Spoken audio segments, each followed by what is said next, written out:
السلام علیکم۔ آج ہم چوتھی جماعت کی اردو کی کتاب نرگس کا سبق نمبر 12 پڑھیں گے۔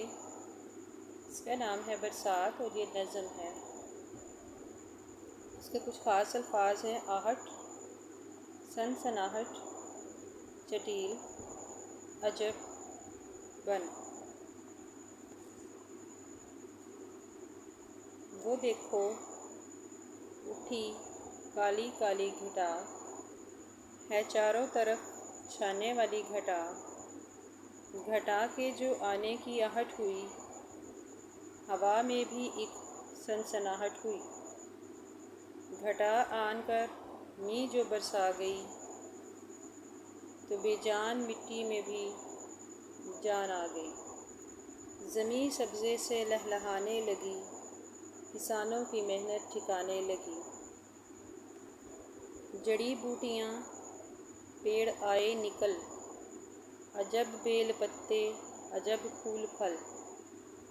ہر ایک پیڑ کا ایک نیا ڈھنگ ہے، ہر ایک پھول کا ایک نیا رنگ ہے۔ یہ 2 دن میں کیا ماجرا ہو گیا، کہ جنگل کا جنگل ہرا ہو گیا۔ جہاں کل تھا میدان چٹیل پڑا، وہاں آج ہے گھاس کا بن پڑا۔ ہزاروں پھدکنے لگے جانور، نکل آئے گویا کہ مٹی کے پر۔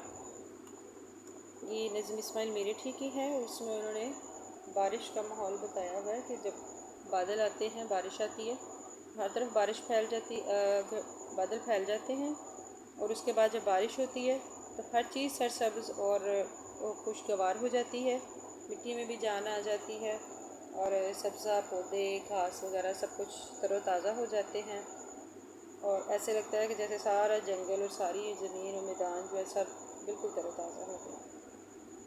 اس کی تشریح اور مشق آپ کو انشاءاللہ اگلی ویڈیو مل جائے گی۔ اللہ حافظ۔